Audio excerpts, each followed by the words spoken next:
Je suis Grégory Pouy et vous écoutez Vlan, un podcast pour vous aider à être plus serein en comprenant, avec nuance, le monde chaotique dans lequel nous évoluons. Je crois que tout sujet est accessible, hyper intéressant à partir du moment où on sait raconter des histoires. Et mon invité du jour, qui est physicien, il sait parfaitement raconter les meilleures histoires. Julien Baudroff, je l'ai déjà reçu sur le podcast. Et entre-temps, il a décidé de se lancer sur les réseaux sociaux où il a fait un carton intégral, que ce soit sur TikTok ou Instagram ou YouTube, où il cumule, je crois, plus d'1 million de followers pour raconter des histoires autour de la physique. Et ensemble, on va parler aujourd'hui de son dernier livre autour de la physique de l'extrême. Et donc, il va nous raconter des histoires qui sont passionnantes. On va parler de la caméra la plus rapide du monde, de la température la plus basse, on va parler d'aimant, on va parler de lévitation, on va parler de plein de trucs. Mais vous allez voir qu'en fait, cette physique de l'extrême, elle amène souvent à des découvertes qui sont fondamentales pour notre existence aussi. Même si, et il le dit très bien, c'est pas forcément le but de cette recherche de l'extrême, mais la manière dont ces personnes travaillent, l'effort qu'elles mettent dans cette recherche extrême est complètement folle, incroyable. Et je vous invite à rentrer dedans avec cet épisode. Je vous dis à tout de suite. Allez Blanc, c'est parti.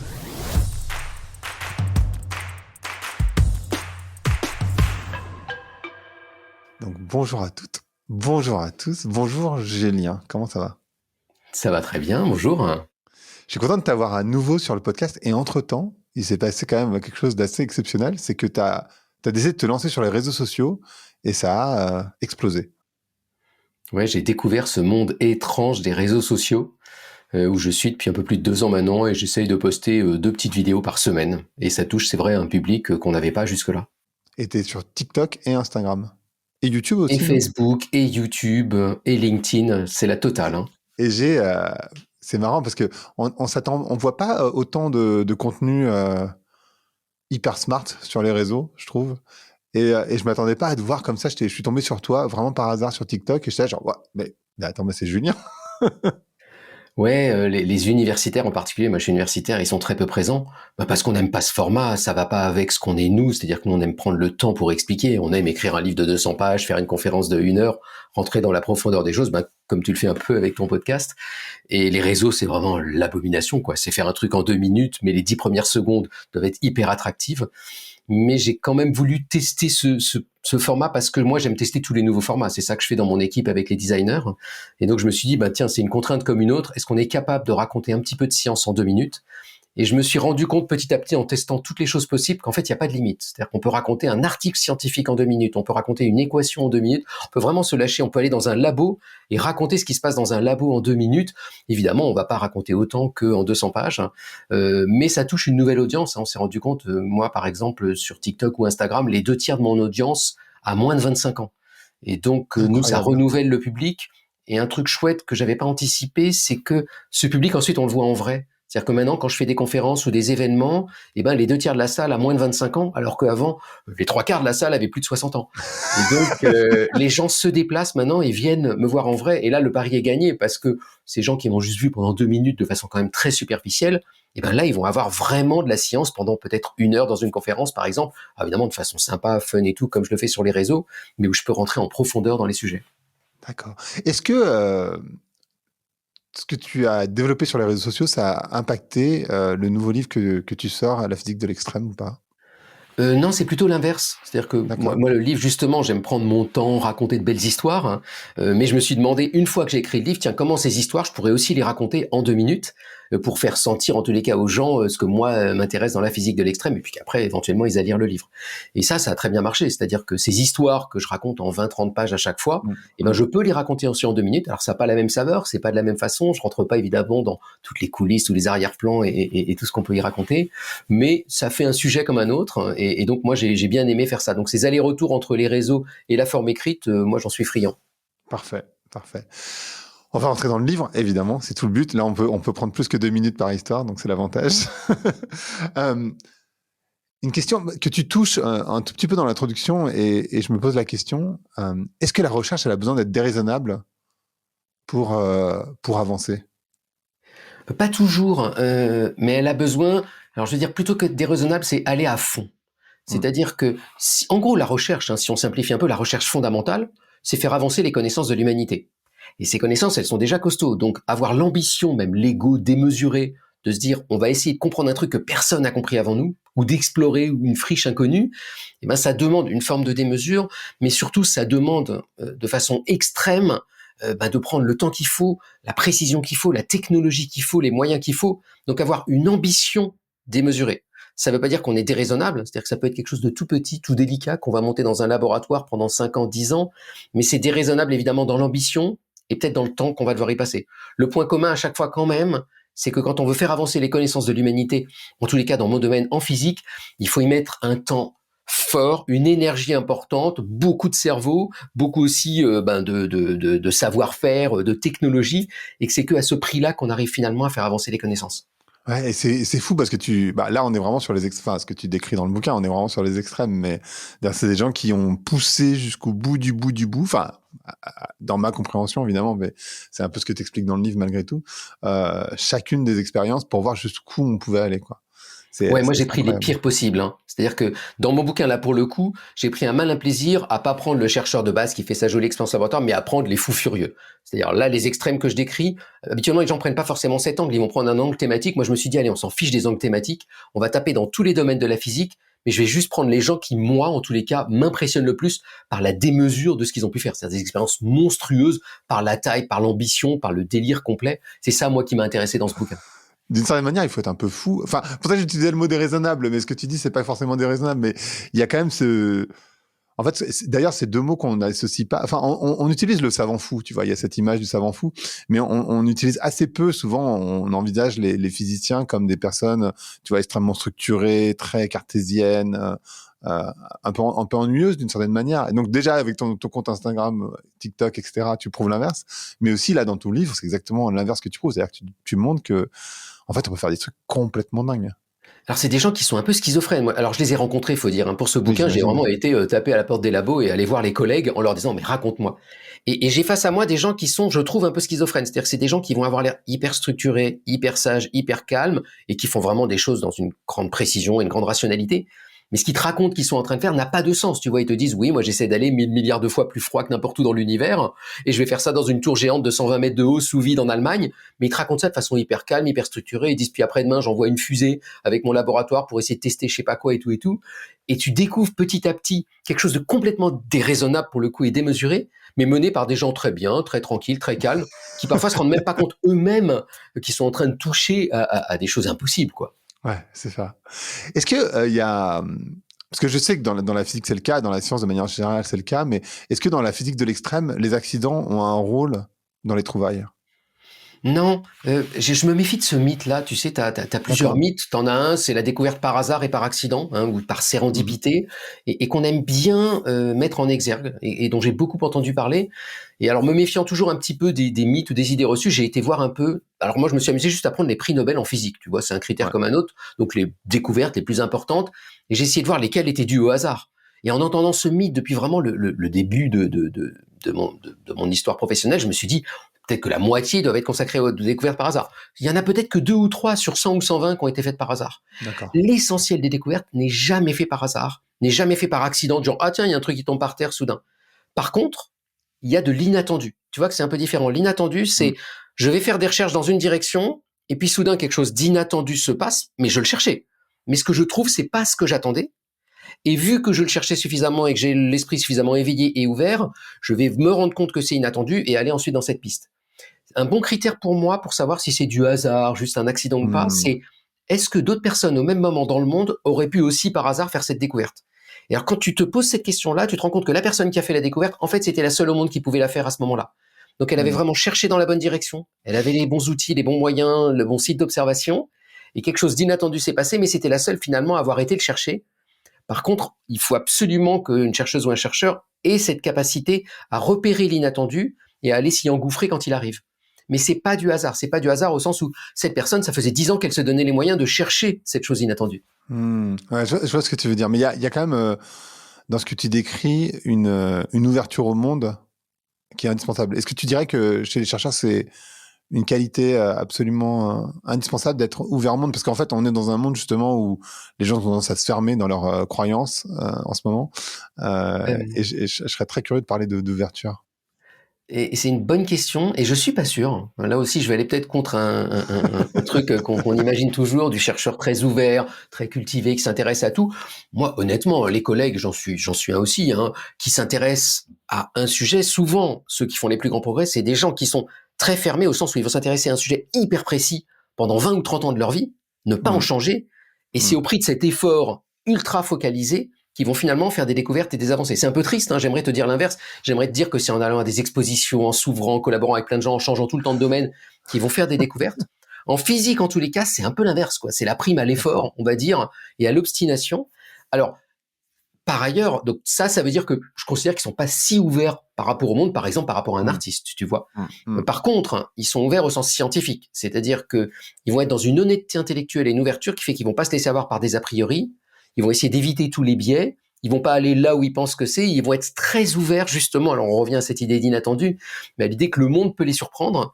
Et ils vont le regarder d'un point de vue extrêmement ouvert. La science, on croit parfois que c'est juste appliquer des recettes et vérifier qu'elles marchent. C'est exactement l'inverse. C'est essayer de trouver quand ça marche pas. C'est essayer de mettre en défaut ce que les gens avaient compris avant. C'est vraiment ça le socle de base de la science.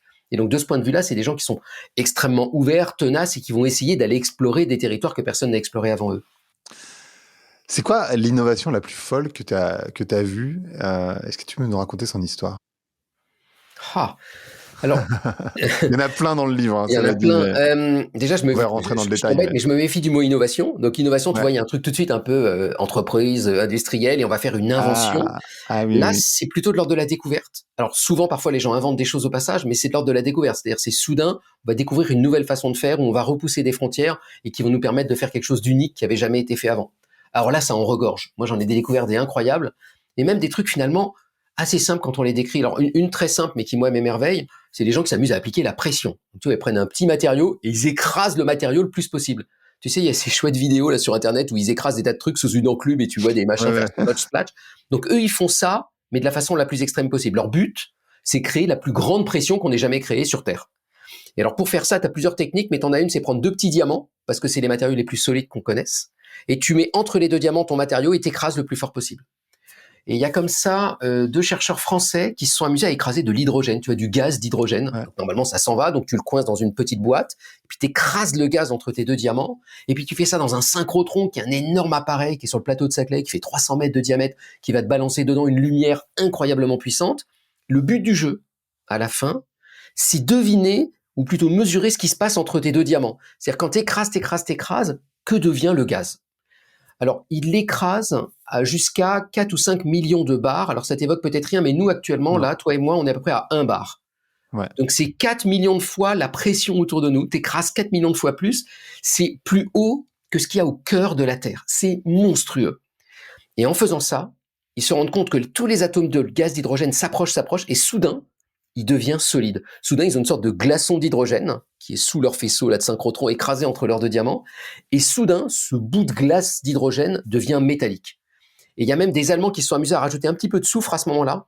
Et soudain, non seulement il devient métallique, mais ça devient supraconducteur, et même le meilleur supraconducteur qu'on ait jamais vu. Un supraconducteur, c'est un truc qui conduit parfaitement le courant, qui fait léviter les aimants. Et donc, tu as ce truc incroyable qui est qu'en écrasant juste avec 2 bouts de diamant du gaz, tu obtiens le meilleur métal sur Terre. Incroyable. Mais alors, du coup, l'hydrogène, qui est, je pense, le gaz le plus répandu sur la planète, on est d'accord, on pourrait envisager que ce gaz devienne complètement solide. Enfin, on pourrait mais non, mais il faudrait nous écraser 4 millions de fois. Alors, c'est le drame. Et donc là, tu te dis, tu vois, tu poses la très bonne question qui est, mais ok, à quoi ça sert? Est-ce qu'on peut l'appliquer? Et c'est une excellente question.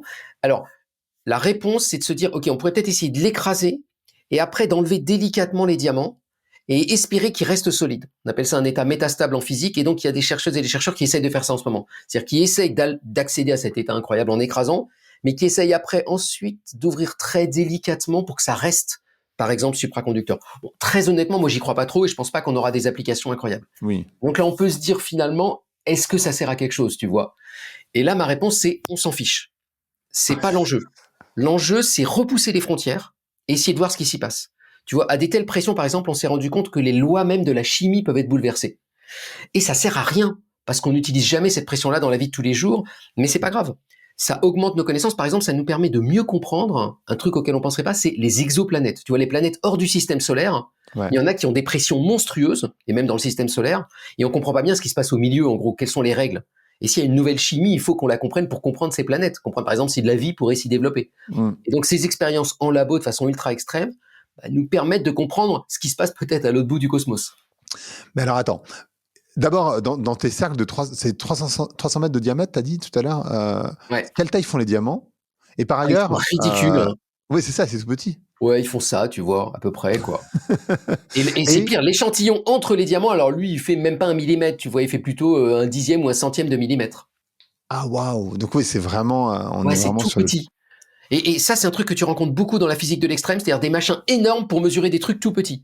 C'est-à-dire qu'à un moment donné, pour aller regarder quelque chose d'aussi fin et délicat, il faut la lumière la plus puissante possible, les diamants les plus écrasés possibles. Mais si tu essaies de faire ça sur un gros machin, ça va jamais marcher. En réduisant la taille, souvent, t'es bien meilleur. Et alors j'ai découvert dans le livre aussi que la coupe, comment on appelle ça, la coupe du diamant, c'est pas la coupe du diamant, c'est la manière dont Ouais, le la diamant est taille du taillé. diamant, ouais. La taille du diamant, elle est différente en fait. C'est une autre taille que celle qu'on connaît habituellement. Ouais, et il leur a fallu 10 ans pour trouver la bonne taille. C'est-à-dire que tu vois, en gros, l'enjeu pour appliquer de la pression, tu peux dire, mais pourquoi vous avez pas fait plus? Après tout, il suffit juste d'appuyer, et c'est juste des forces qui sont pas énormes, vu que c'est tout petit. En fait, c'est quand on appuie plus, ça pète. Les Oui. diamants explosent. Et donc, tout l'enjeu, c'est d'essayer de comprendre quelle forme il faut donner à la pointe du diamant pour qu'il appuie le plus possible, mais sans exploser lui-même. Et donc, ils ont fait de la rétro-ingénierie pour ça. C'est-à-dire qu'ils sont amusés à faire péter des diamants, et regarder à quel endroit ils pétaient pour voir comment corriger. Et petit à petit, en revenant en arrière, ils ont trouvé que la meilleure forme, c'est une sorte de volcan. Donc, tu imagines un truc avec un cratère de volcan comme ça, tu descends au milieu, puis tu refais pousser une petite pointe, ça s'appelle un toroïde, et en faisant ça, tu as un diamant qui peut résister à 4 millions de bars. Et alors, il y a un couple russe que j'ai rencontré qui, eux, ont fait encore plus, les Dubrovinsky. Eux, ils ont pris un diamant, ils se sont dit, ça appuie pas assez. Et donc, au bout du diamant, ils ont mis un deuxième diamant en forme de demi-sphère, tu vois, un demi-sphère comme ça, Ouais. et puis en dessous, une autre demi-sphère. Et alors, l'intérêt des demi-sphères, c'est quand tu mets deux demi-sphères et que tu les mets l'une contre l'autre, et ben, il y a que un point au niveau du contact. Et donc, c'est tout petit l'endroit où tu appuies. Et ça, on sait bien que plus c'est petit l'endroit où on appuie, plus on appuie. Tu sais, si tu prends par exemple un marteau et que tu tapes un peu sur ta main, ça fait pas très mal. Si tu fais exactement la même chose, mais que tu mets un clou entre les deux, t'as très très mal. La raison à ça, c'est que le clou, eh ben, il a une pointe, et donc il appuie sur une toute petite surface. Je peux même faire ça avec mon ongle, tu vois. Si j'appuie là, j'ai mal. Si Bien j'appuie sûr. comme ça, j'ai pas mal. Mm. Et donc l'astuce, c'est d'avoir un truc taillé le plus fin possible. Et en fait, une demi-sphère, eh ben, c'est l'idéal. Et donc, il y en a que 2 au monde qui ont réussi à faire ça. Hein, c'est les 2 Russes dont je te parle. Ils ont réussi à coller un diamant sous un autre diamant à toute petite échelle, à le mettre en face d'un autre, à appuyer. Et alors, eux, ils ont atteint 9 millions de bars. Hein. 2 fois la pression au cœur de la Terre. Et alors, on n'a pas trouvé plus solide que le diamant en physique. Non, c'est ce qu'on connaît mieux. Alors, on sait faire des matériaux artificiels, des alliages qui vont être un petit peu plus solides, mais qu'on va jamais arriver à tailler comme le diamant. Donc, disons, là, c'est des diamants artificiels, mais le diamant, c'est ce qu'on connaît de plus simple et de plus solide à tailler pour appliquer de la pression. D'accord. Alors après, je te dis ça, mais il y a des gens aux États-Unis qui ont adopté une tactique complètement différente, qui se sont dit, nous, on va pas essayer d'appuyer avec un diamant, on va balancer un rayon laser le plus puissant possible. Parce que quand tu balances un énorme rayon laser avec une puissance qui fait, alors leur rayon laser, il faisait, je crois, 20 centrales nucléaires en puissance, monstrueux. Donc c'est 170 rayons laser qui arrivent tous ensemble au milieu d'une espèce d'étoile de la mort, enfin un truc, c'est Star Wars. Hein. Et ils font flotter un échantillon au milieu, ils envoient 170 rayons laser ultra puissants au même moment sur l'échantillon. Et là, ça crée une telle énergie que ça crée une sorte de vague de compression qui comprime le matériau pendant un temps extrêmement court. Et alors là, en faisant ça, ils atteignent des pressions encore 10 fois plus élevées, mais c'est hyper compliqué à mesurer tellement ça va vite et avant que tout se volatilise. Alors, comment la lumière génère de la pression? Il y a un truc qui m'échappe dans ce que tu décris, qui peut sembler, pour un néophyte comme moi, évidemment. Comment la lumière peut générer de la pression? Ah bah parce que la lumière, tu vois, c'est de l'énergie. Hein. Si je me mets près d'une ampoule électrique, je la sens bien, l'énergie. Et donc, si tu la focalises, tu sais, c'est un peu comme quand tu prends une loupe et que tu balances la rayon du soleil en dessous, ça fait brûler une feuille de papier. Ouais. Bah là, c'est un peu ça. C'est-à-dire que tu balances un énorme soleil sur un échantillon en focalisant sur quelques nanomètres. Et là, ça va créer une énergie, une chaleur démesurée qui va comprimer les atomes. Et ensuite, ça va faire un peu comme le son. Ça va faire ta dans l'échantillon et ça va ressortir de l'autre côté. En général, tu fais ça sur un matériau normal, tout fond dans l'instant et se volatilise. Mais le diamant arrive à résister. Donc finalement, ils ont étudié le diamant. Ils se sont dit, bon, bah, le seul truc qu'on peut étudier à ces pressions-là, c'est le diamant. Et ils ont eu une grande surprise. Ils se sont rendus compte que le diamant tenait le coup. C'est-à-dire que quand ils mettent le diamant à 2 térapascales, donc là on est à 20 millions de bars, les calculs prévoyaient que le diamant s'évapore, hein, il devienne du gaz de carbone finalement, parce que c'est que du carbone le diamant. Et ils se sont rendus compte qu'il tenait le coup, qu'il restait solide et qu'il tenait, et qu'après quand ils refermaient la machine, ils pouvaient récupérer le diamant. Et ça, c'est un mystère. On n'a pas encore bien compris pourquoi le diamant est aussi solide. Ah. Et c'est intéressant parce que ça veut dire que offrir un diamant, c'est vraiment pour l'éternité, quoi. Il y a un autre truc que j'ai lu dans le livre qui m'a sur la pression toujours, qui m'a surpris, c'est la pression sur la peau qu'on vit au quotidien. Tu dis en fait, c'est l'équivalent de 10 tonnes. Et j'ai eu du mal à Ouais. comprendre comment la pression qu'on peut vivre sur notre peau au jour le jour, c'est 10 tonnes. Comment ça marche ça? Mais ça, faut pas que tu le comprennes, faut que tu le subisses. C'est-à-dire qu'il y a plusieurs manières de te le faire sentir. L'une d'entre elles, c'est de te mettre dans l'espace, et là, tu vas sentir que sans pression, il t'arrive des choses bizarres. Alors, c'est arrivé une fois, pendant des tests dans une grande machine sous vide. Il y avait un astronaute de la NASA, et à un moment donné, il y a eu un problème avec la machine, il s'est retrouvé sous vide pendant quelques secondes, donc il s'est un peu évanoui. Et il a raconté qu'avant de s'évanouir, il avait senti la salive bouillir dans sa bouche. Parce que quand tu baisses la pression, à 20 degrés, les liquides ils se mettent à bouillir. Donc, il peut t'arriver plein de choses. Alors, nous, on s'en Ouais. rend pas compte dans la vie de tous les jours, hein, pour une raison toute bête, c'est qu'à l'intérieur de notre corps, tu as plein de liquides, de sang, de machin, de globules et tout, qui eux aussi vont créer une pression sur ta peau et appuyer dans l'autre sens. Donc, si ça, c'est ta peau, bah, en gros, tu as la pression de l'extérieur qui t'appuie monstrueusement, mais à l'intérieur, il y a tes fluides qui appuient dans l'autre sens, donc ça s'équilibre et heureusement. Et sinon, tu aurais des gros problèmes avec tes yeux, etc., etc. Donc, on le sent pas, mais si tu fais le calcul, en gros, sur mon corps actuellement, il y a à peu près 10 tonnes. L'air autour de moi appuie, parce que tu as les molécules d'air qui arrêtent pas de me taper dessus. Et en me tapant, ça appuie, ça fait de la pression. Et ça correspond à peu près à 10 tonnes. Sur mon visage, là, il y a 300 kilos à peu près qui appuient en permanence. Mais tu vois pas mon visage écrasé parce qu'à l'intérieur, c'est pas vide. À l'intérieur, ça pousse dans l'autre sens. Et en plus, la peau, c'est assez dur et élastique. Donc, c'est bien foutu. Ah, ça, c'est incroyable. Parce qu'il y a un incroyable, c'est comment on s'en est rendu compte. L'histoire est très marrante, hein. On est à Florence, à la Renaissance, tu vois, c'est l'époque de Galilée. Ouais. Et tu as les gens qui s'occupent des fontaines à Florence, les fontainiers, qui ont un gros problème, c'est qu'ils essaient de faire des fontaines, mais ils se rendent compte qu'ils n'arrivent pas à faire monter l'eau au-delà de Mm. 12 mètres. Mm. Et ils essayent de creuser plus, ça marche pas. Ils essayent de mettre des pompes plus puissantes, ça marche pas. Donc ils vont voir Galilée, qui est quand même le type intelligent de l'époque, et lui disent on a un problème avec nos fontaines. Et alors Galilée, il imagine tout un truc en disant ah, mais oui, c'est un truc de physique ça. Probablement que en fait, en haut, ça aspire, il y a une sorte de force. Il se plante complètement. Et c'est son élève Torricelli qui va avoir la bonne idée, qui va comprendre que en fait, ce qui se passe, c'est que quand tu vas creuser et que tu récupères l'eau et que l'eau ressort des fontaines, et que tu as un système comme ça, en fait, ce qui fait sortir l'eau, c'est pas un truc magique qui aspirerait l'eau par en haut, c'est la pression de l'atmosphère qui est en train de pousser l'eau par en dessous pour remonter dans les fontaines. Et cette pression, elle a une certaine limite parce que l'air, il appuie d'une certaine façon. Et si toi, tu fais un tuyau trop haut, et ben, l'eau ne ressort jamais. Et Mm. c'est ce qu'on a, par exemple, quand on boit avec une paille dans un verre. On croit souvent quand on boit avec une paille, c'est que on crée une force en aspirant. En fait, pas du tout. Ce que tu fais quand tu aspires dans une paille, c'est que tu crées du vide en haut de la paille. Donc, tu enlèves les molécules. Donc, il y a moins de pression. Et donc, l'eau du verre, elle pousse à cause de la pression atmosphérique et ça remonte dans la paille. Donc, quand Ah on ouais? boit à la paille, en fait, on ne peut le faire que grâce à la pression atmosphérique. Ah, c'est incroyable. Dans le bouquin, tu commences pas par la pression, tu commences par le magnétisme. Et je veux Ouais, savoir moi, pourquoi tu commences par le magnétisme. ah, pour une raison toute bête, c'est que moi, pendant 20 ans, j'ai travaillé avec des champs magnétiques intenses. Donc moi, je Ah, dirais que ce que j'ai connu de plus extrême dans ma vie de chercheur, c'était les champs magnétiques. Et non seulement je travaillais dans un laboratoire où on avait un champ magnétique qui fait en gros, je sais pas, 10, 20 fois une IRM d'hôpital, donc c'était déjà costaud, hein, fallait pas rentrer n'importe comment. Une fois que quelqu'un est rentré avec des ciseaux, ça a tout détruit, parce que c'était waouh. attiré magnétiquement et ça a traversé l'expérience. Et puis j'ai même été travailler sur des appareils à Grenoble, par exemple, et à Toulouse, qui sont des installations spéciales qu'on se partage entre chercheurs et chercheuses, et qui sont des champs très intenses, qui peuvent aller jusqu'à 50 ou 100 Tesla, c'est-à-dire là 100 fois une IRM d'hôpital. Hein. C'est monstrueux. Et donc voilà, j'ai une affection particulière pour les champs magnétiques parce que je m'y suis frotté moi-même pendant ma vie de chercheur en physique quantique. Ok, je comprends. Et dans ce que tu décris, on peut mettre en lévitation des choses. Tu parles d'une grenouille, entre autres. Comment on arrive à mettre en lévitation une grenouille Ah, alors en là, champ magnétique? tu vas voir, c'est un peu stupide. Il suffit juste de lâcher la grenouille dans un champ magnétique et elle va léviter. En fait, l'histoire est assez marrante. Hein. C'est un type qui s'appelle André Geim et qui à l'époque faisait des recherches sur des nanomatériaux et il utilisait justement des champs magnétiques très élevés. Et nous, on sait en physique que tu as des matériaux magnétiques, donc un matériau magnétique qui va se coller au champ magnétique, tu vois par exemple du fer, de l'acier, du nickel. C'est pour ça qu'on te dit d'enlever ta ceinture quand tu vas faire une IRM par exemple, parce que sinon ça irait se coller. Et puis les matériaux non magnétiques, on dit bon bah les matériaux non magnétiques, je peux les mettre dans un champ magnétique, il se passe rien. Alors c'est pas tout à fait vrai. Quand Hmm. tu prends un truc non magnétique, par exemple ma main, elle est pas magnétique, elle a quand même des électrons. Et donc si je la mets dans un champ magnétique, bah, les électrons autour des atomes, ils vont se mettre à tourner à cause du champ magnétique. Le champ magnétique va faire tourner les électrons. Et en tournant eux-mêmes, ils vont créer un petit champ dans l'autre sens. Ridicule, hein, c'est un millionième du champ magnétique, ça a aucun effet dans la vie de tous les jours. Tu peux pas le sentir. Tu peux toujours mettre un aimant près de ta main, tu sentiras rien du tout.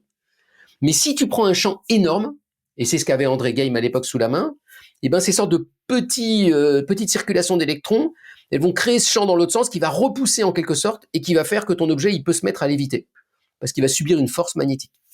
Et donc à l'époque, ça c'est un truc que tout le monde connaissait très bien dans tous les bouquins, mais qu'on n'avait pas trop testé. Et il s'est dit, mais attends, moi j'ai des champs vraiment élevés, je pourrais m'amuser à essayer. Donc il a essayé de lâcher une goutte d'eau. Donc tu vois, il a pris une goutte d'eau comme ça, et puis il l'a lâchée dans le champ magnétique, et poum, elle s'est mise à léviter.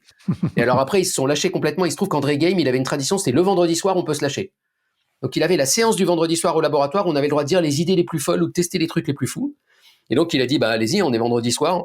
Donc il y en a qui ont mis des fraises. Alors si tu vas taper sur YouTube fraises, strawberry levitating, tu vas trouver une fraise en lévitation de André Game. Et puis il y a quelqu'un qui a dit, ce serait marrant de mettre un truc vivant. Alors on peut pas se mettre nous parce que le champ est trop petit. Donc c'est pas la bonne taille. S'il y avait un champ assez grand, on pourrait y aller et puis on flotterait. Et donc il s'est dit, il faudrait un objet vivant mais tout petit. Donc ils ont pris une grenouille. Et donc ils ont lâché la grenouille et la grenouille s'est mise à léviter. Donc si tu vas taper levitating frog sur YouTube, tu vas voir la grenouille en train de léviter. Alors ça a aucun effet sur la grenouille. Il faut se rassurer, si on la ressort, elle va très bien. Le truc marrant, c'est que ça n'a rien appris sur la physique, mais c'était tellement débile et rigolo à la fois qu'il lui a été attribué un truc qui s'appelle le Ig Nobel. Ig Nobel, c'est une sorte de prix Nobel en dérision, tu vois, une sorte de faux prix Nobel pour récompenser des vraies découvertes, mais qui sont complètement délirantes ou absurdes. Tu vois, par exemple, il y a eu un Ig Nobel pour quelqu'un qui a compris pourquoi le rideau de douche vient te coller à la peau, tu vois, ce genre de truc. Alors c'est quoi la raison? Elle est super compliquée. Je reste sur André Game, ouais, je sais, mais super compliqué. On n'est pas sûr d'avoir compris, mais il y a des sortes de tourbillons, de petits cyclones qui se créent de dépression et qui attirent le rideau de douche. Et donc, à la fin, si tu veux pas que le rideau de douche se colle à ta peau, il faut baisser un peu la pression de la douche. C'est ça l'astuce. Ou alors ouvrir un peu le rideau. Mais si je reviens à André Game, il a eu ce prix, et 3 ans après, il a eu le prix Nobel, parce qu'il a fait une découverte qui était le graphène. Le graphène, c'est le matériau le plus fin qu'on sache fabriquer, et c'est lui qui a découvert et compris la physique du graphène. Et c'est intéressant, ça, tu vois, c'est le même scientifique qui fait une découverte dont on peut vraiment se moquer, c'est-à-dire faire flotter des grenouilles le vendredi soir dans son laboratoire, mais qui 3 ans après fait une découverte capitale, qui est une des plus grandes découvertes de physique de la fin du XXe siècle et du début du XXIe siècle. Et donc c'est le même esprit qui s'autorise aussi à des pas de côté, qui s'autorise aussi à faire des délires. Et c'est aussi à cause d'une séance du vendredi soir qu'il a découvert le graphène. Parce qu'à un moment donné, ils se sont dit, tiens, ça serait marrant de fabriquer un matériau qui fait que 1 atome d'épaisseur, alors que toutes les théories de l'époque disaient, c'est impossible, ça ne tiendra pas. Et il s'était dit, on va essayer, on va prendre un truc, on va polir jusqu'à ce qu'il y ait 1 atome d'épaisseur. Alors ça n'a pas marché comme ça a marché d'une autre manière, mais à la fin, il a découvert le graphène. C'est incroyable. Tu parlais de l'IRM, t'en parles pas, je crois pas dans le livre, mais qu'est-ce qui se passe dans un IRM précisément? Parce que c'est vraiment des champs magnétiques aussi. Ouais. Alors le principe de l'IRM, c'est un appareil merveilleux parce que pour moi en tous les cas, parce que c'est un appareil qui utilise plein d'aspects de la physique quantique. En gros, sans la physique quantique, l'IRM n'existerait pas. Et alors parfois des gens font des glissements en disant, ah bah donc la médecine quantique c'est possible. Alors non, pas du tout. L'IRM, c'est un appareil pour visualiser ce qu'il y a dans ton corps, mais ça va pas te soigner. Et la médecine quantique, pour le coup, c'est plutôt du charlatanisme. Mais si je reviens à l'IRM, alors je vais te le faire simplement, mais en gros, voilà, tu rentres dans cette espèce de tube là qui fait un boucan pas possible, et il y a un énorme champ magnétique qui est appliqué à ton corps. Alors ton corps, il est pas magnétique, donc il sent rien, on sent rien dans une IRM. Par contre, les noyaux de tes atomes, notamment tes atomes d'hydrogène, t'en as plein dans le corps, les noyaux de ces atomes, eux, ils sentent le champ magnétique et ça les oriente un peu comme des boussoles. Donc voilà, ils s'alignent tous au champ magnétique, hein, ça c'est pas très intéressant. Et après, dans l'IRM, on va balancer des petits signaux radio, un peu comme la bande FM, tu vois, genre France Inter. Donc on balance du France Inter sur ton corps, et ça, si on met juste la bonne fréquence, ça va faire basculer les boussoles qui sont sur tes noyaux. Bon, alors elles basculent toutes, et après on arrête tout, et elles remontent, parce qu'il y a toujours le champ qui est là, donc elles font toum, zoom, toum, zoom. Et le job ensuite, c'est juste de mesurer le temps que mettent ces petites boussoles à remonter. Parce qu'il se trouve que si elles remontent très vite, c'est certaines zones, c'est plutôt des zones liquides dans ton corps. Si elles remontent lentement, c'est plutôt de l'os, par exemple, ou du cartilage. Et donc, il suffit juste après de faire une cartographie où on dessine en noir ce qui remonte très vite, en blanc ce qui remonte lentement, puis avec des niveaux de gris, et on obtient une image à l'intérieur de ton corps sans qu'on ait besoin de te couper en tranches, ce qui est quand même absolument remarquable. Incroyable. Et pourquoi? Et du coup, le bruit, c'est... Ah, le bruit, en fait, c'est juste un bruit mécanique, c'est que on veut faire une carte, donc en fait, il faut te faire ça là, puis là, puis là, puis là. Tu vois, il faut faire tourner en gros l'appareil autour de toi d'une certaine manière. Et donc, tu as la grosse bobine qui, elle, bouge pas, mais tu as d'autres bobines à l'intérieur qu'on va faire changer en permanence pour pouvoir aller taper à différents endroits de ton corps avec le champ magnétique. Ça va créer des effets mécaniques, en fait. C'est-à-dire que ça va frotter un peu mécaniquement, je crois, parce que tu es en train de faire bouger des gros machins dans des gros machins. Et c'est ce bruit-là que tu entends, le crrr, crrr, crrr, crrr. C'est ce champ que tu es en train de bouger petit à petit pour faire la cartographie. Mais c'est pas du tout dangereux. Et en parlant de voir à l'intérieur du corps, sans l'ouvrir, dans le livre, tu parles d'un appareil photo, d'une caméra rapide plutôt, qui permet de de voir sous la peau sans ouvrir. Tu peux nous expliquer ça? Ouais. Alors en fait, il y a deux trucs, mais c'est la même équipe, c'est un peu trompeur. Donc c'est des physiciens qui bossent avec des médecins dans des laboratoires et dans des labos associés à la médecine. Et eux, ce qui les intéresse, c'est développer des nouvelles techniques d'imagerie, un peu comme l'IRM. Et c'est en développant ces nouvelles techniques qu'ils ont trouvé des nouvelles façons de traiter l'image et de faire des caméras qui leur servent maintenant à la fois dans la physique et dans la médecine. Alors du côté de la physique, ils ont réussi à fabriquer la caméra la plus rapide au monde. Donc c'est une caméra, tiens-toi bien, là la caméra par exemple qui me filme en ce moment, elle doit filmer peut-être à 24 images par seconde ou à 30 images par seconde. La caméra qu'ils ont fabriquée, elle filme jusqu'à 100 000 milliards d'images par seconde. Wow. Et c'est l'objet le plus inutile au monde parce qu'il n'y a rien qui va assez vite pour que tu le vois passer à cette vitesse-là, sauf la lumière. Donc ils ont réussi à filmer la lumière en train d'avancer. Donc il y a des films absolument incroyables sur YouTube où ils balancent un rayon de laser dans un miroir et on voit le rayon laser qui fait poum, poum. Et donc la lumière, nous on pense toujours que c'est instantané quand on allume une lampe, Oui, je sais pas quoi, parce que ça va trop vite.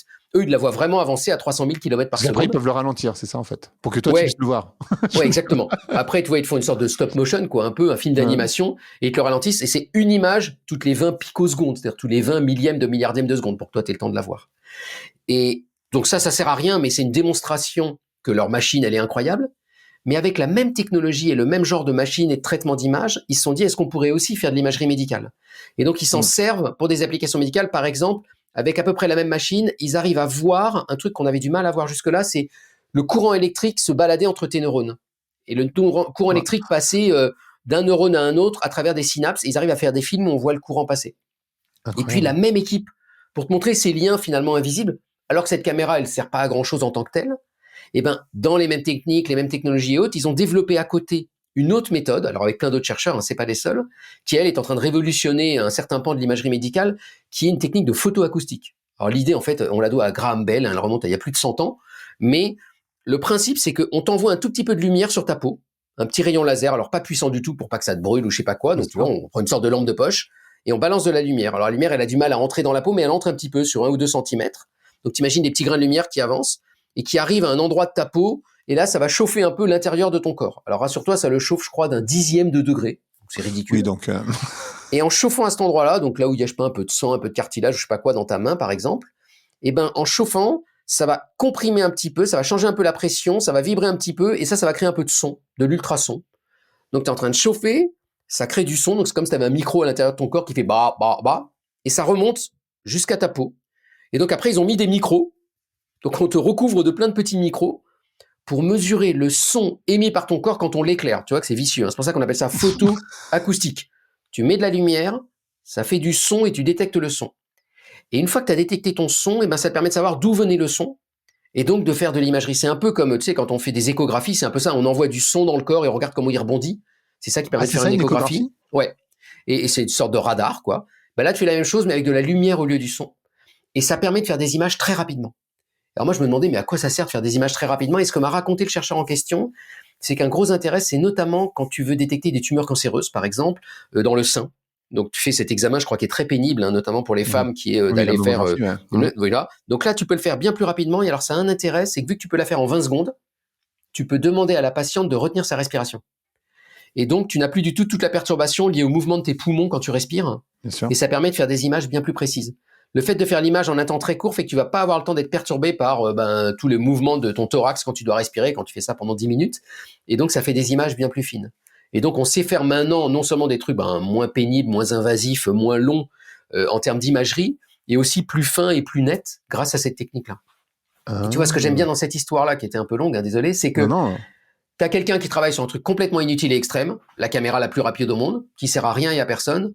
Mais c'est pas un hasard que ça soit dans la même équipe, avec les mêmes chercheurs et le même matériel, que se développent les techniques d'imagerie hyper avancées qui, elles, servent vraiment dans le monde médical. T'as vraiment des transferts de technologie. Mais du coup, tu disais, on utilise le son également dans l'expérience dont tu parles là, alors que là, c'était la caméra la plus rapide. Donc c'est une caméra rapide, mais qui aussi prend le son en considération. Non, alors, parce que je te mélange plein de trucs. Ce que je disais, c'était, on a la caméra la plus rapide. Ouais. Celle-là, si tu la ralentis, elle va servir à voir certains trucs dans ton corps, par exemple les électrons dans ton cerveau. Ah, il faut ralentir pour voir les électrons. Voilà. Et la même équipe, pas avec la même caméra, mais en utilisant des technologies, notamment des traitements mathématiques assez semblables, va ensuite développer une autre technique avec du son et de l'image et de la lumière. Génial. Incroyable. C'est fou. Et tu parles aussi du froid. En fait, il y a une question que je me posais. Donc, on parlait tout à l'heure du diamant. Est-ce que on arrive par la physique à créer des expériences qui sont plus intenses que ce que la nature elle-même arrive à créer? Donc, on a vu que le diamant, on arrive à peu près à créer quelque chose de plus solide, mais bon, c'est quand même le seul diamant qu'on utilise. Est-ce qu'on peut faire des choses qui sont plus froides, plus chaudes, plus intenses, plus extrêmes que la nature elle-même? Alors, en général, non. La nature nous écrase à plat de couture, sauf pour le froid. Alors, elle nous écrase à plat de couture, pas sur Terre. Sur Terre, on arrive à peu près à la battre dans tous les domaines, tu vois, avec la pression, avec la Ouais. lumière et tout ça, on est plus intense que le soleil. Enfin voilà, ça, il n'y a aucun problème. Dès que tu vas dans l'univers, il y a des objets incroyables. Par exemple, les étoiles à neutrons. C'est des étoiles en fin de vie qui s'écrasent sur elles-mêmes. Elles font genre 15 km de diamètre, tu vois, elles sont toutes petites. Et alors là, tu as des températures hallucinantes, des champs magnétiques hallucinants qui sont des milliards de Tesla, des pressions hallucinantes. Tu peux pas faire la même chose sur Terre. Tu peux tout simplement pas. Il y a un seul domaine où vraiment on écrase la nature et on est bien meilleur, c'est le froid. Le froid le plus froid qui existe à l'état naturel dans l'univers, c'est en gros, tu es à 1 ou 2 degrés du zéro absolu. C'est dans certains astres, d'une certaine manière, dans la nébuleuse du boomerang, je crois. Mais en gros, voilà, tu descendras jamais beaucoup plus bas que 1 ou 2 degrés, juste parce qu'il y a toujours un peu de rayonnement qui traîne et ça chauffe toujours un petit peu. Donc C'est quoi le l'univers, zéro absolu? Pardon. alors, le zéro absolu, c'est quand plus rien ne bouge, quand tu vois, la température, c'est le mouvement. Donc là, par exemple, je suis à 37 degrés. Ça veut dire que dans mon corps, les atomes en moyenne, ils bougent tous comme ça, avec un truc qui correspond à 37 degrés. Si je regarde maintenant cette pièce, elle est à 20 degrés, ça veut dire que les molécules dans la pièce, elles bougent un petit peu moins que dans mon corps, par rapport à 37, par rapport à 20, tu vois. Et donc, plus tu descends, moins les atomes bougent. Et à un moment donné, ils bougent plus. Et quand ils bougent plus, tu dis que c'est le zéro. Alors nous, à nos températures, à nous, ça correspond à moins 273 degrés. Juste parce que nous, on a choisi les Celsius de façon un peu arbitraire à cause de l'eau. Celsius, il avait dit, on va dire que c'est 0 quand l'eau gèle et 100 quand l'eau bout. Et donc, à cette échelle-là, si tu descends à moins 273,14, plus rien ne bouge. Et ça veut dire que tu peux pas aller en dessous. Parce que tu peux pas moins faire bouger un truc qui bouge déjà plus. Donc, tu vois, il y a un palier un peu ultime et tu peux pas descendre en dessous. C'est ce qu'on appelle le zéro absolu. Mais tu peux t'en approcher. Et le record du monde, on sait descendre à 1 millième de milliardième de degré du zéro absolu. C'est-à-dire immobiliser absolument parfaitement la matière, atome par atome, on va dire, pour que ça bouge quasiment plus et qu'on soit presque au zéro absolu, mais il y a encore un tout petit peu de mouvement. Et ça, dans l'univers, on sait aller jusqu'à 1 degré de zéro absolu. En laboratoire, on sait aller 1 milliard de fois plus froid que n'importe où dans l'univers. Donc on est 1 milliard de fois meilleur que la nature pour faire du froid, alors que dans tous les autres domaines, on est en gros 1 milliard de fois moins bon que la nature. Et Non, le vide, j'exagère. Le vide, on est presque aussi bon que la nature. Le vide dans l'espace, on commence à s'en approcher en laboratoire. alors, du coup, ça sert à quoi de pouvoir descendre aussi bas en température, par exemple? Alors, les premiers à avoir fait ça n'en avaient aucune idée et pensaient que ça servait à rien, mais l'ont quand même fait. C'est ça qui est prodigieux dans l'histoire. C'est-à-dire que tu es au début du XXe siècle et il y a des types qui vont passer leur vie entière à essayer de refroidir la matière en se disant que ça servira à rien parce que ça va juste geler. Tu vois, si tu vas dans ton congélo, les trucs sont gelés. Si tu les congèles encore 10 fois plus, 20 fois plus, ben, ça reste congelé, ça reste du solide. Et ça se ralentit, les atomes ça ralentit, puis au bout d'un moment, ils bougent plus du tout. Et les types avaient dit, écoutez, il faut quand même essayer parce qu'on sait pas. Donc, essayons. Et c'est Kamerlinghuis, un Hollandais qui a été le maître de ça, qui a réussi à rendre l'hélium liquide, à refroidir la matière jusqu'à 1 degré du zéro absolu. À l'époque, c'était prodigieux comme record. Il a écrasé tout le monde sur Terre. Et là, il s'est rendu compte qu'en fait, il se passait des choses incroyables. Et il s'est rendu compte notamment que les matériaux pouvaient devenir supraconducteurs. Soudain, ils conduisaient parfaitement le courant. Qu'il y avait certains liquides, notamment l'hélium, qui devenait suprafluide. Il se mettait à remonter le long des parois, il se mettait à traverser les parois. Et donc, il y avait plein de phénomènes incroyables auxquels il comprenait rien, mais qui avaient lieu. Il a eu le prix Nobel pour ça. Donc, en fait, la première règle, c'est il faut pas se dire à l'avance voilà ce qui va se passer. Il faut essayer d'y aller et puis attendre l'inattendu. Et parfois c'est ce qu'on attendait, parfois c'est pas ce qu'on attendait. Alors pourquoi il se passe des choses incroyables à basse température? C'est parce que quand tu refroidis la matière, certes tu la calmes, tu immobilises les atomes, mais en même temps tu la rends de plus en plus quantique. La physique quantique, elle te dit que la matière à petite échelle, c'est comme des ondes, comme des vagues. Et ces vagues, en fait, elles vont grandir au fur et à mesure que tu refroidis. Donc tous les effets liés à ces vagues et à ces ondes vont s'accentuer quand tu les refroidis. Donc si tu veux avoir un effet quantique hyper fort, l'astuce c'est de refroidir la matière. Et donc tous les physiciens et les physiciennes qui vont à très basse température, leur seul objectif c'est faire de la physique quantique. Par exemple, tu as peut-être entendu parler d'ordinateurs quantiques, Oui, qui bien sûr. agitent beaucoup la communauté en ce moment, etc. Eh ben, t'en as qui marchent avec de la lumière, donc eux, il n'y a pas besoin de les refroidir. Mais tous ceux qui marchent, par exemple, avec des petits circuits électriques, il y a besoin de les refroidir à quelques millièmes de degrés du zéro absolu. Il y a eu une explosion d'ailleurs des ventes d'appareils pour refroidir ces 5 dernières années à cause de ça.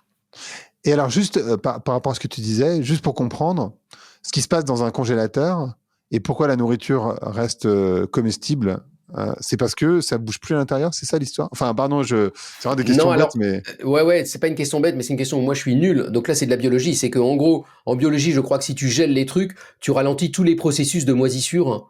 Et donc, tu laisses pas la nourriture moisir. Je crois que c'est ça l'idée, mais j'y connais tellement rien dès que tu me sors de la physique. Moi, je sais très très bien t'expliquer comment marche un congélateur. Mais ce qui se passe à l'intérieur, tu vois, c'est des aliments, c'est de la biologie. Et là, je suis nul. Ah, ok. Et pourquoi, alors tu parles du cryostat à dilution, c'est ton expérience préférée? Ah, le cryostat à dilution. Alors, moi, celle que j'aime particulièrement, c'est quand les gens ont essayé de l'envoyer dans l'espace. Où là, c'était le délire. Mais alors, le cryostat à dilution, déjà, c'est une merveille. En général, d'ailleurs, si tu tapes sur Google ordinateur quantique et que tu regardes les images, tu vois des espèces de machins énormes qui sont suspendus du plafond avec plein de tuyaux dans tous les sens, très dorés. Et en fait, c'est pas du tout des ordinateurs quantiques, c'est des cryostats à dilution. L'ordinateur, il est tout en bas et il tient comme ça dans une petite puce. Et tout le reste, c'est pour refroidir. Donc, le cryostat à dilution, c'est une sorte d'astuce de physicien pour refroidir la matière à l'extrême. Avec un cryostat à dilution, tu peux refroidir à 1/1000 de degré du zéro absolu la matière. Donc ça, c'est déjà prodigieux. Mais ce qu'il y a d'encore plus incroyable, c'est qu'il y a des physiciens un jour qui ont eu besoin d'envoyer ça dans l'espace. Alors pas pour refroidir l'espace, hein, mais l'idée, c'était qu'ils voulaient mesurer la lumière la plus vieille qui existe dans l'espace. On appelle ça le fond diffus cosmologique. En fait, après le Big Bang a craché plein de lumière partout autour de lui. Et cette lumière, elle s'est répandue. Et donc, si tu regardes le fond de l'espace, tu vois des traces de ça. Des traces de presque le début de l'univers. Ça s'appelle le fond diffus cosmologique. Tu vois, une sorte de rayonnement fossile, comme un fossile en archéologie. Ouais. Et donc, il y a plein de manières de le mesurer, ce truc-là. Il est mesuré depuis les années 60. Et c'est super important de bien le mesurer parce que ça te dit quelque chose sur comment l'univers est né, en gros. Et donc, sur comment le Big Bang a eu lieu. Et alors, une des façons de le mesurer, c'est d'envoyer un satellite dans l'espace. Ça a été fait par les Français, notamment avec le satellite Planck, et les Européens, on va dire. Et donc, tu envoies un satellite, et le satellite, il va essayer de mesurer justement tous les rayonnements autour de lui. Alors, il y a ce qui vient du Soleil, il y a ce qui vient des étoiles, il y a ce qui vient des planètes, et il va tous les mesurer, tous les soustraire et regarder ce qui reste à la fin. Et ce qui reste, ça va être cette petite énergie fossile, ce petit rayonnement fossile. Et pour faire ça, la meilleure manière, c'est d'utiliser des bolomètres, donc ces espèces de tuyaux, tu les refroidis énormément, et dès qu'ils se réchauffent, tu mesures de combien ils se réchauffent, parce que ça veut dire qu'ils ont reçu un rayonnement. Donc, c'est des sortes de super thermomètres. Et donc, le prix à payer pour ça, c'est que ces bolomètres, tu dois les refroidir le plus possible pour qu'ils soient hypersensibles. Donc, tu dois envoyer dans l'espace ton espèce d'énorme machin, sauf que vu que c'est dans l'espace, il faut le réduire à peu près à cette taille-là. Il faut qu'il tienne avec une énergie très faible et pendant un temps très long, qu'il soit hyper stable, et puis tu peux pas aller le dépanner. Et donc, c'est des Français à Grenoble qui ont fabriqué cet appareil. Et puis en plus, t'as pas de gravité, t'es en microgravité, donc c'est une vraie galère, parce que les fluides marchent pas comme t'en as l'habitude en laboratoire. Et puis, il faut que ça tienne au moment du lancement de la fusée, parce que t'as une accélération gigantesque. Et donc, ils ont réussi tout ça. Ils ont fabriqué ce petit truc qui, normalement, prend la taille d'un laboratoire et qui, là, prend cette place-là. Ils ont réussi à le stabiliser, et le machin a marché à 1/1000 de degré près, en restant stable, à 0,1 degré de zéro absolu, dans l'espace, dans ce petit satellite, sans intervention humaine, sans rien, pendant 3 ans. Et ça leur a permis pendant 3 ans, parce qu'il leur fallait 3 ans pour mesurer ce fond diffus tellement il est faible et léger. Et avec ça, ils ont eu la mesure la plus précise à l'époque du fond diffus cosmologique. Et c'était super important après pour tous les gens qui travaillaient sur le Big Bang. Et donc, moi, je trouve ça admirable parce que là, pour le coup, tu vois, c'est pas les gens qui faisaient ce cryostat qui s'en sont servis eux-mêmes pour faire des mesures, comme Kamerlingh en Hollande à l'époque. Eux, ils s'en sont servis en leur disant, bon, vous nous demandez de vous refroidir votre matériau, on vous donne l'outil, on va le fabriquer pendant 10 ans, vous allez l'envoyer dans l'espace et c'est à vous qui va servir pour faire vos mesures à vous. Donc, ils sont au service d'une autre communauté qui est celle des astrophysiciens. Donc c'est ça qui est fascinant parce qu'en fait ça. Non, et ce qui est fascinant, c'est la manip. C'est le fait que tu es une manip. Tu vois, moi j'ai connu ces manips et j'en ai manipulé. Dès que tu as une fuite, c'est une galère. Tu mets 2 mois à la réparer, ça marche jamais, c'est pas fiable et tout. Et eux, ils ont réussi à rendre le truc fiable au point que ça tient un décollage de fusée, ça tient là-dedans et que ça reste pendant 3 ans ultra stable sans y toucher. Si le truc se plantait à un moment donné, toute l'expérience était fichue. Donc moi, je trouve ça absolument prodigieux en termes de fiabilité, quoi. Ouais, c'est incroyable. Est-ce que parce qu'en fait, tu parles, d'ailleurs, je pense que c'est dans la conclusion des limites éthiques, et en particulier enfin, tu vois, tu le dis là, faut envoyer une fusée, etc. Donc ça a un coût climatique, forcément, par définition, qui est hyper important. Est-ce que, enfin, c'est quoi les limites éthiques selon toi de cette recherche, de cette physique de l'extrême? Alors, c'est une question qu'on se pose beaucoup en ce moment dans le monde de la recherche. Nous-mêmes, dans mon équipe, on est en train de faire une expo là-dessus, donc on a été interviewé plein d'acteurs et d'actrices du domaine. Pour te le poser plus brutalement, la question de base, ça pourrait être, c'est quoi le coût CO2 ? Ouais. D'accord? Oui, Donc ça, oui. c'est des choses qu'on fait de plus en plus dans les laboratoires, qu'on évalue. Dans mon laboratoire, on a un bilan CO2, puis on voit après comment l'améliorer, un peu comme un Français moyen pourrait le faire avec son propre bilan CO2. Alors la réponse, première réponse sur le coût CO2 de toutes ces manips, c'est qu'il est très important, mais que c'est négligeable à l'échelle de l'humanité. Ce qui n'est pas du tout une excuse. Tu vois, c'est comme si nous on disait, Non, non. bah la France est négligeable par rapport à la Chine, donc on n'a rien besoin de faire. C'est pas vrai. On est scientifique, nous, on a un devoir d'exemplarité. Pour donner des ordres de grandeur, je vais t'en donner un par exemple. Tu prends toute l'astronomie mondiale, tous les observatoires, c'est des gros machins, plus tout ce qui est envoyé dans l'espace, plus tout le coût des conférences et tout et tout. Toute l'astronomie dans le monde, en gros, c'est la ville d'Orléans. Ok. C'est l'équivalent de la ville d'Orléans en CO2, donc c'est beaucoup. Ça veut dire que chaque chercheur en astronomie et en astrophysique, en gros, son bilan carbone, c'est 3 fois ou 2 fois son bilan carbone en tant que citoyen dans la vie parce qu'il utilise sa voiture ou parce qu'il va en vacances ou autre. Voilà. Donc, c'est des sommes importantes. Et il y a plein de réflexions actuellement sur comment le réduire, comment faire moins de conférences, comment, etc. Mais à un moment donné, tu arrives au nerf de la guerre. C'est-à-dire, à un moment donné, est-ce que tu arrêtes de faire de la recherche ou est-ce que tu changes la nature de la recherche? Parce que ce qui coûte beaucoup, c'est quand même 60%, c'est les instruments eux-mêmes. Et ça, si tu les réduis, ça veut dire que tu fais plus de recherche, tu vois, notamment dans la physique de l'extrême. Donc, c'est un choix de société à faire. C'est pas aux scientifiques de faire ce choix-là. Je pense c'est à la société de se dire, est-ce qu'on a envie de maintenir ces installations qui servent quand même pas à grand-chose et qui coûtent du CO2? Alors moi, mon point de vue, c'est que oui, il faut les soutenir et les défendre, et pas forcément à cause des applications qu'on pourrait en tirer ou des progrès qu'on pourrait faire technologiques, parce que je trouve pas que ça soit un argument suffisant, parce que les échelles de temps correspondent pas bien. Pour moi, il faut les soutenir parce que c'est ce qui fait notre grandeur. C'est un peu gonflant ce que je dis là, mais tu vois, je compare ça par exemple à l'art, ou même au cinéma. Moi, j'adore le cinéma, et je trouve que c'est vraiment un des trucs qui est bien foutu dans l'humanité. C'est un truc qu'on a réussi à faire, les films, tu vois, les œuvres d'art et tout. Je trouve que c'est, et puis la littérature, par exemple. Et j'aurais pas envie que ça disparaisse. Et ça a un coût CO2 considérable. Et donc, et ça sert à rien. Et donc, la question, c'est est-ce qu'on garde que les trucs qui nous servent vraiment à survivre ou pas? Ben, je trouve que vu qu'on va faire plein de sacrifices, il faut quand même qu'on se demande à un moment donné pourquoi nous, humanité, on se bat. Et pourquoi on fait tous ces sacrifices? Et moi, j'ai envie de me battre pour qu'il continue à exister des observatoires qui permettent d'observer l'univers et de mieux comprendre l'univers, même si c'est inutile. Donc ça, c'est une première remarque. La deuxième, c'est que je pense qu'il ne faut pas trop raisonner en bilan carbone, bizarrement. Je pense que le coût numéro 1 de la recherche, il n'est pas là. Si je suis honnête avec moi-même, le coût numéro 1 de la recherche, c'est que tu es en train de mobiliser plein de très bons cerveaux pour faire ça et pas autre chose. Oui. Quand, par exemple, tu vas détecter les ondes gravitationnelles, tu vas mettre 1000 personnes sur le coup qui vont bosser pendant 20 ans ensemble et à faire que ça. Et c'est des très bons informaticiens, très bons scientifiques, très bons ingénieurs. Ces gens-là, tu aurais peut-être tendance à leur dire, mais non, les mecs, bossez plutôt sur des cellules photovoltaïques ou sur des piles au lithium ou sur quelque chose qui nous serve à quelque chose parce qu'on a une échéance violente qui arrive. Et là, je trouve que ça se défend un peu plus, tu vois. Est-ce que vraiment nos futurs scientifiques, les étudiants que je forme en ce moment à l'université, je devrais pas à tous leur dire, allez bosser sur des choses qui vont vraiment servir face à la crise écologique et pas à vous amuser à détecter des ondes gravitationnelles qui servent à rien à personne et on se fait juste plaisir, nous, scientifiques. Alors, mon point de vue, là encore, c'est un peu pondéré. C'est que je pense que c'est peut-être vrai en partie. Et d'ailleurs, il y a plein d'étudiantes et d'étudiants qui disent, moi, je veux pas aller faire de la recherche fondamentale parce que ça sert à rien. Et ça se défend. Je pense qu'il faut le maintenir quand même, d'abord parce que ça fait la beauté de l'humanité, aussi parce que c'est une école de formation formidable. Tu vois, quand tu as fait une thèse dans un grand instrument, tu ressors pas pareil. Tu as appris des façons, par exemple, de gérer des situations ensemble, de collaborer avec 1000 personnes sur des temps longs qui peuvent être hyper riches et instructifs dans d'autres pans de la société. Et donc, je pense que former des gens par la formation, par la recherche, et ensuite les envoyer justement sur des problèmes d'ingénierie, ça a vraiment du sens. Donc dire aux gens, faites toute votre vie à détecter les ondes gravitationnelles, bah, peut-être pas tout le monde, mais dire, on va en former en tous les cas qui ensuite vont aller travailler sur d'autres problèmes, ça a du sens. Et quand tu regardes les grandes découvertes, notamment liées aux questions écologiques, elles ont souvent été faites par des gens qui avaient été formés avant par la recherche. Donc je pense qu'on peut servir quand même d'outil formateur, mais très honnêtement, tout ça se discute. Ouais. Mon point de vue, alors moi j'ai un point de vue personnel qu'il faut quand même défendre un petit peu cette recherche inutile, jusqu'à un certain point. Je trouve qu'il faut pas la défendre avec tes faux arguments en disant ça va trouver les bonnes technologies qui vont résoudre le problème, parce que c'est faire croire aux gens que c'est la technologie qui va résoudre le problème, et c'est pas le cas, parce qu'on n'est déjà plus dans les bonnes échelles de temps, et il y a déjà une inertie, donc il faut changer nos modes de vie. Je pense que les chercheuses et chercheurs doivent diminuer leur bilan carbone, y réfléchir collectivement et trouver une sorte de nouvelle éthique de la recherche. Pas du tout parce que ça va diminuer le bilan carbone mondial, parce que ça aura des effets négligeables, mais parce qu'on est exemplaire et on doit l'être parce qu'on est celles et ceux qui comprenons le mieux le problème. Donc si nous-mêmes on réagit pas, c'est un très mauvais exemple. Oui. C'est-à-dire que si nous on dit bah oui, on a bien compris que ça se réchauffe parce que le GIEC, parce que machin, parce qu'on est scientifique, et qu'on dit mais on fait rien parce qu'à notre échelle finalement on n'a rien envie de faire, bah, c'est une catastrophe. C'est un peu de la même manière que des pays comme la France doivent absolument être exemplaires sur notre attitude face à la crise écologique. D'abord parce qu'on a beaucoup bénéficié de tout pendant des années, et parce que si nous on le fait pas, qui le fera? Et parce qu'on peut se le permettre un petit peu plus que d'autres pays. Et ben je pense que pour la recherche c'est pareil. Alors pour être honnête, c'est vraiment des débats qu'il y a et qui sont très violents en ce moment. Tu vois, dans mon laboratoire par exemple, on a mis en place une règle sur le nombre d'avions qu'on avait le droit de prendre par an, et qui est très violente, et qui change nos façons de faire de la recherche, et qui pose plein de questions, tu vois. On n'est plus en compétition. Enfin, quand tu es en compétition avec des collègues à l'étranger, qu'eux peuvent continuer à aller dans toutes les conférences, est-ce qu'on va pas perdre la bataille d'une certaine manière? Donc voilà, ça traverse plein de lignes de fracture. C'est des vraies questions profondes. Ouais. Et entre générations aussi.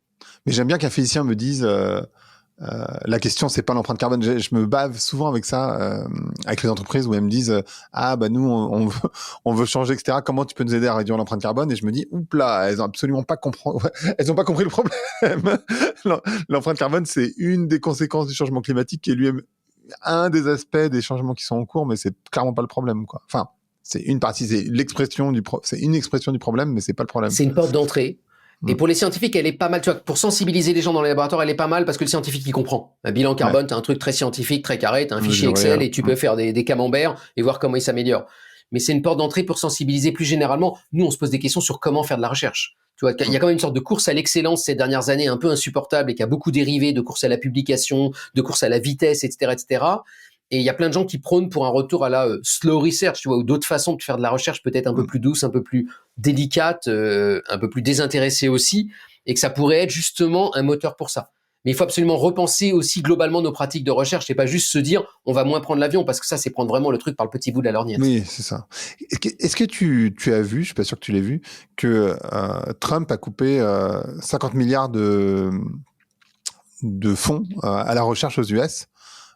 Comment toi, en tant que chercheur, tu vois ça? Parce que c'est quelque chose, parce qu'on voit beaucoup Trump dire il faut il faut nettoyer complètement Gaza et supprimer tous les locaux. Il faut il a des sorties comme ça qui sont très intenses, mais par contre il y a des choses concrètes qui se passent, comme la suppression de 50 milliards de fonds pour la recherche dont personne ne parle pour le coup.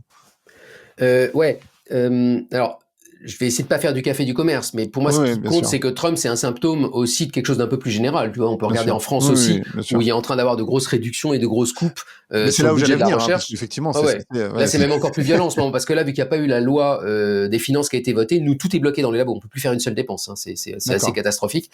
Et ça repose cette question, c'est-à-dire dans un monde en crise ou dans un monde où on a moins de moyens, alors Trump, c'est pour plein d'autres raisons, et je vais même pas développer tellement c'est une catastrophe, mais prenons la France. On est quand même dans une situation qui est pas favorable financièrement, économiquement, etc., etc. Où est-ce qu'on fait des économies s'il faut faire des économies? Ou est-ce qu'on change de modèle? Ou comment on change de modèle? Et est-ce que la recherche doit en pâtir parce qu'elle est peut-être moins utile que d'autres secteurs? Moi, évidemment, je vais être corporatiste, tu vois, je vais défendre mon bout de gras et te dire, oui, il faut soutenir la recherche parce que j'y crois, que je crois à l'avancée des connaissances et qu'avoir une bonne position en recherche, ensuite, ça ruisselle sur plein d'autres pans de l'activité et que des pays qui sont bons en recherche, en général, sont bons dans tout le reste. Mais je pense qu'il faut prendre un peu de recul et que là, c'est pas aux chercheurs seuls de se prononcer, c'est à la société d'arbitrer.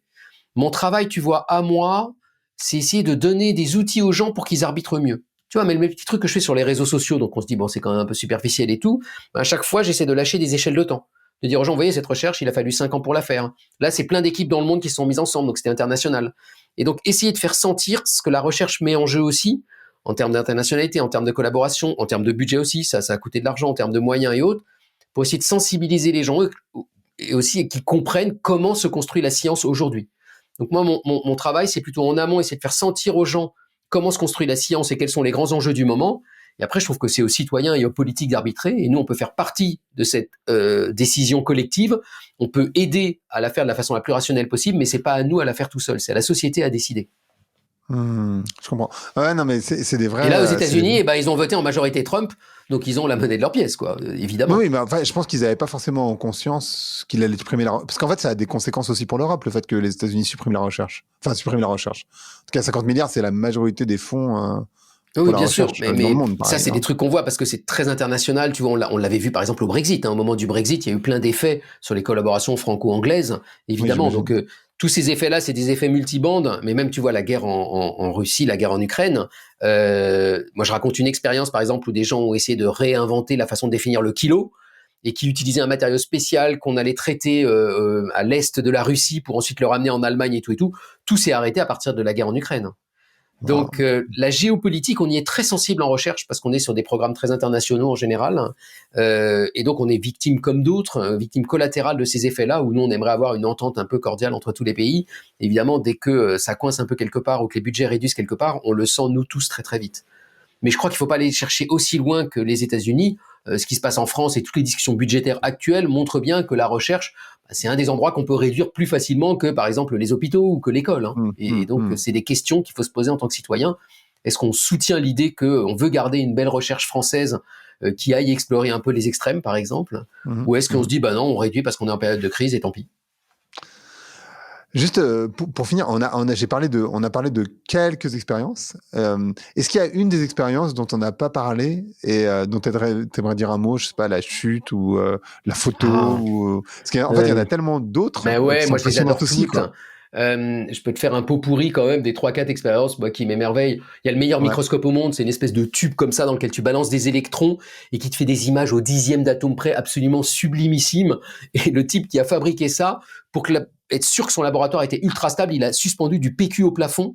Et dès que le PQ bouge, il sait qu'il peut pas faire l'expérience parce que ça bouge trop. Donc, tu as ce contraste entre des expériences ultra sophistiquées et puis des petits trucs de base. Donc ça, j'adore ce côté-là. Après, il y a l'expérience qui a détecté les ondes gravitationnelles, qui est un truc délirant parce que c'était infaisable sur le papier. Et les gens se sont quand même lancés. Parce que c'est un truc que tu dois mesurer. Un miroir qui fait 10 kilos, que tu suspends. Et tu dois mesurer à un moment donné une petite vibration du miroir d'un milliardième d'atome. Et donc, c'est juste impossible que le miroir, il ait fait de milliards d'atomes, tu vois. Et les types se sont dit, on essaye quand même. Et moi, rien que des gens se soient dit, on essaye quand même, c'est dément. Et puis, 15 ans après, ça marchait absolument pas. Et ils ont dit, c'est pas grave, on continue, on améliore et tout et tout. Et c'est finalement au bout de 20-25 ans qu'ils ont détecté une onde gravitationnelle et qu'ils ont vu une onde qui venait de 2 trous noirs en fusion de l'autre bout de l'espace. Et moi, ça me fascinait parce que ce truc-là servait vraiment à rien parce qu'en plus, on savait déjà que les ondes gravitationnelles existaient. On l'avait mesuré d'autres façons et tout et tout. Et donc, moi, je comprenais pas pourquoi les gens allaient faire des recherches là-dessus et passer 20 ans de leur vie à faire ça. C'est ça. Et en interviewant les chercheurs pendant que j'écrivais le bouquin, je me suis rendu compte qu'en fait, c'est eux qui avaient raison.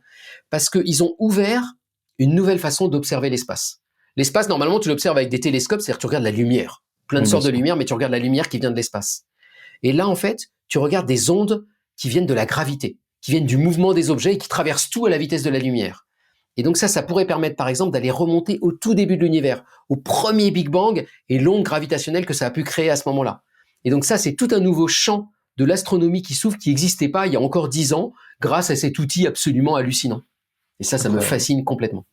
Incroyable. Merci. c'est tellement passionnant, en fait, dans ton bouquin, mais même sur ton compte Insta, enfin, ton compte Insta ou tes comptes sur les réseaux sociaux. En fait, c'est génial parce que tu arrives à intéresser des gens à des choses qui sont très éloignées, en fait, je trouve, de notre quotidien, quoi. Et la manière dont tu le racontes, c'est hyper intéressant par définition, parce qu'en fait, tu nous racontes des histoires. À la fin de la journée, c'est quand même, et l'humain, on est quand même fait pour, l'un dans l'autre. On aime bien les histoires. Ouais, c'est ça, moi, que j'ai découvert aussi en discutant avec les gens, c'est que t'as des histoires humaines incroyables derrière ça, quoi. Ouais. T'as des gens quand même un peu spéciaux, tu vois, qui vont passer 30 ans de leur vie à essayer de mesurer 1 milliardième d'atomes et qui arrivent à la fin. Et le truc, moi, qui m'a le plus surpris, c'est qu'à chaque fois, je leur ai dit, et alors, comment vous avez fêté ça? Tu vois, ça a été champagne, fête délirante. Ouais. À chaque fois, c'est, non, on a continué parce qu'il y avait une autre expérience à faire derrière, parce que ça machin. C'était très rare qu'ils aient sorti le champagne, tu vois. Enfin, il y en a, ils se rendaient même pas compte du moment où ils avaient fait la découverte incroyable. Il y en a, ils s'étaient même pas rendu compte quand je les ai appelés qu'ils avaient fait la découverte. Il y a des gens qui ont lâché un gaz, qui ont réussi à le refroidir à la température la plus froide jamais faite sur Terre et dans l'univers. Et ils s'en étaient même pas rendu compte parce que pour eux, c'était pas l'enjeu. Eux, ce qui les intéressait, c'était ce que gaz allait leur permettre de comprendre sur la gravité, etc., etc. Donc, c'est des gens qui sont tellement le nez dans le guidon qu'ils se rendent pas compte à quel point c'est merveilleux ce qu'ils font. Et moi, un de mes jobs, c'est ça, c'est de dire aux gens, mais émerveillez-vous face à ces gens qui font des trucs fous et qui vont pas eux-mêmes aller frimer dans les médias pour dire on a fait quelque chose d'incroyable. Moi, c'est des gens d'une modestie hallucinante. Donc moi, j'essaie d'être prétentieux pour eux, en quelque sorte. C'est bien. Il faut les mettre en avant, ces personnes-là. Ouais. C'est clair. Le podcast s'appelle Vlan. Donc, je voudrais savoir à quoi tu veux ouvrir et où claquer la porte. Oh je veux pas claquer la porte. Moi, j'aime bien ouvrir les portes. Ah bah oui, c'est sûr. Si, oui. Dans une semaine, très précisément, ça va être l'inauguration internationale de l'année de la quantique. Alors, personne ne le sait, mais l'ONU a décidé que 2025, ça allait être l'année internationale de la quantique. Pour te donner une idée, l'année dernière, c'était l'année des chameaux et des dromadaires. Authentique, hein. Des camélidés, voilà. Donc, on a raté l'année des camélidés, mais il est encore temps pour l'année de la quantique. Et donc, ça va être très chouette parce que pendant toute l'année, on va pouvoir faire plein de choses autour de la quantique. Moi-même, j'ai lancé plein de projets avec mon équipe autour de la quantique. J'ai demandé plein d'images quantiques à plein de chercheurs dans le monde. On est en train de fabriquer des expériences, des exposés, des tas de trucs. Donc, suivez-nous toute l'année parce que va y avoir une très belle année de la quantique où plein de chercheuses et de chercheurs de plein de labos quantiques autour de vous dont vous soupçonnez même pas l'existence vont enfin ouvrir les portes et vous raconter ce qu'ils font. Donc, ça va être une très belle année quantique. Donc, c'est à ça que j'ouvre la porte largement. Et tu peux nous parler un tout petit peu de ce que c'est que la quantique. On avait fait un épisode entier là-dessus la dernière fois, mais nous rappeler je sais pas, en quelques minutes ce que c'est que la physique quantique. Alors la quantique, c'est les lois du monde à petite échelle. En gros, quand tu descends à l'échelle d'un atome ou d'un électron ou d'une molécule, on n'a plus les mêmes lois que celles dont on a l'habitude dans la vie de tous les jours. Et en particulier, tous ces objets-là se comportent un peu comme des vagues, comme des espèces d'ondes. Et ça a plein de conséquences incroyables. Si tu balances un de ces objets-là contre une paroi, parfois il traverse la paroi. Tu peux mélanger deux de ces objets, les séparer et continuer à se ressentir à distance. Tu peux prendre un objet, cette espèce d'onde, là, cet électron par exemple, et le mettre dans deux endroits à la fois, ou dans deux états à la fois. Donc des tas de phénomènes complètement incroyables, tu vois, au sens où ils échappent à notre intuition, parce que nous, on est juste trop gros, donc on n'a pas l'habitude de ces phénomènes. Mais pas incroyables au sens où on comprendrait rien. On les comprend et on les décrit très bien en physique, c'est ce qu'on appelle la physique quantique. Donc c'est toutes ces lois qui décrivent ce monde très étrange. Alors on pourrait se dire, bon, bah, c'est un monde étrange qui ne nous intéresse pas trop parce qu'on le voit pas, parce qu'il est tout petit. En fait, il a un impact énorme sur le monde qui nous entoure. C'est ça qui fait la couleur de ce pull. C'est ça qui fait que ma peau est solide. C'est ça qui fait que moi, par exemple, je suis isolant alors que cette cuillère, elle est métallique.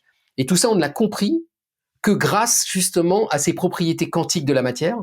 Et alors encore plus fort, la physique quantique, non seulement elle te permet de comprendre la plupart des propriétés du monde qui nous entoure, mais elle te permet en plus d'inventer. Et donc depuis 100 ans, on a inventé des tas de trucs que vous utilisez tous les jours. Les rayons laser, c'est une invention, c'est même pas une découverte, c'est une invention de la quantique. Les LED, voilà, tout ce qui nous éclaire actuellement, c'est une invention de la quantique. Toute l'électronique, tous les transistors qui font les microprocesseurs de l'ordinateur que j'utilise en ce moment, c'est aussi inventé par la physique quantique. Parce que la physique quantique, une fois qu'elle a compris comment marche la lumière, comment marche la matière, eh ben, elle peut un peu la domestiquer, la gouverner et en faire ce qu'elle veut en quelque sorte. Et ça, c'est le job des physiciens de la quantique. Donc c'est un monde très chouette parce qu'il a l'air un peu magique au sens où les phénomènes qu'on décrit sont incroyables, mais finalement, ils ont des retombées très concrètes dans notre vie de tous les jours. Et c'est ce lien-là, moi, que j'aime faire. Ouais, c'est parfait. Super. Merci beaucoup, Julien. C'était passionnant. On a fait 1 heure pile, tu vois, c'est nickel. Super. Bah, merci à toi.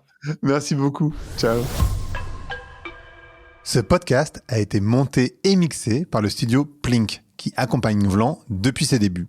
Donc si vous avez besoin de vous faire accompagner par de vrais professionnels sur toutes les étapes de votre podcast de marque, de l'idée en passant par l'enregistrement, qu'il soit audio ou vidéo, le montage, le mixage et la diffusion, n'hésitez pas à faire un tour sur leur site web.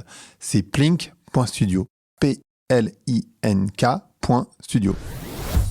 Merci d'avoir écouté Vlan. Si vous avez aimé l'émission, n'hésitez pas à mettre des étoiles sur vos plateformes de podcast préférées. Vous pouvez aussi partager l'épisode sur vos réseaux sociaux, Instagram Stories, Facebook, LinkedIn, où vous voulez.